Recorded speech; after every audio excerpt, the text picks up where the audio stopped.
Pilipinas kong mahal, ang puso ko at buhay man sa iyo'y bibigay. Tungkulin ang kagampanan na lagi kang paglingkuran.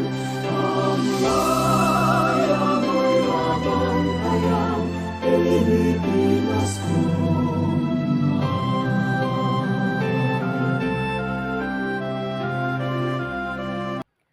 Magandang araw sa inyong lahat. Ako po si Fitness Illustrissimo. At sa bidyong ito, ating ilalahad ang isang adbokasyang pangwika sa pinapamagatang puso ng isang bansa. Sa ating bansa, mayroon isang bagay na nagbubuklod sa atin. Ito ang ating wika. Ang wika ay hindi lang salita. Ito ay puso, kaluluwa, at pagkakakilanlan sa bawat Pilipino. Tulad ng puso na nagbibigay buhay sa ating katawan, ang wika naman ang nagbibigay buhay ng ating pagkatao at pagkabansa.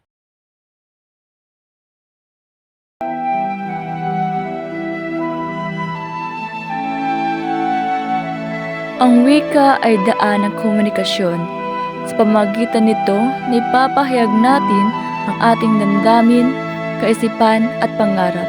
Ang wikang Pilipino ang nagsisilbing tulay sa bawat rehiyon at kultura sa ating bansa. Sabi nga ni Dr. Jose Rizal, ang hindi magmahal sa sariling wika ay higit pa sa hayop at malansang isda. Kaya't dapat nating pahalagahan ang ating sariling wika, sapagkat dito nakaugat ang ating pagkakaisa at pagkakakilanlan bilang Pilipino.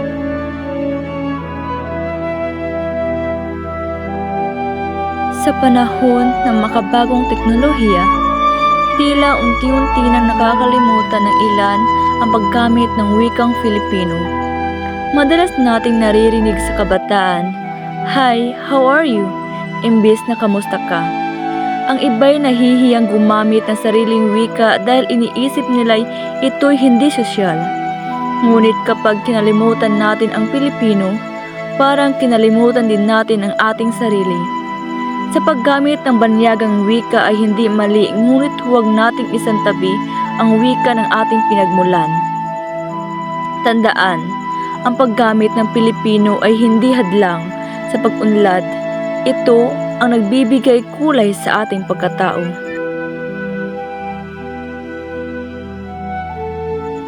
Bilang kabataan, naniniwala ako na ang pagbabago ay nagsisimula sa atin.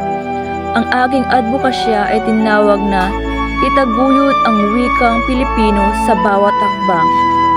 Layunin nito na hikayatin ang bawat Pilipino, lalo na ang kabataan, na gamitin at ipagmalaki ang wikang Pilipino sa bawat ng pagkakataon. Sa paaralan, sa tahanan, sa social media, gamitin natin ang wika sa positibo at makabuluhang paraan. Sa bawat salitang binibigkas natin, may buhay na naipapasa. Sa bawat paggamit ng Filipino, pinatitibok natin muli ang puso ng ating bansa.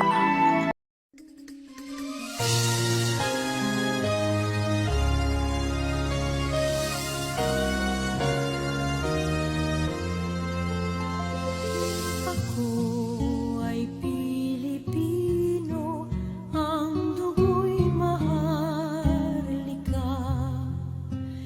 Likas sa aking puso at higahin kay ganda.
Ang wika ay puso ng isang bansa.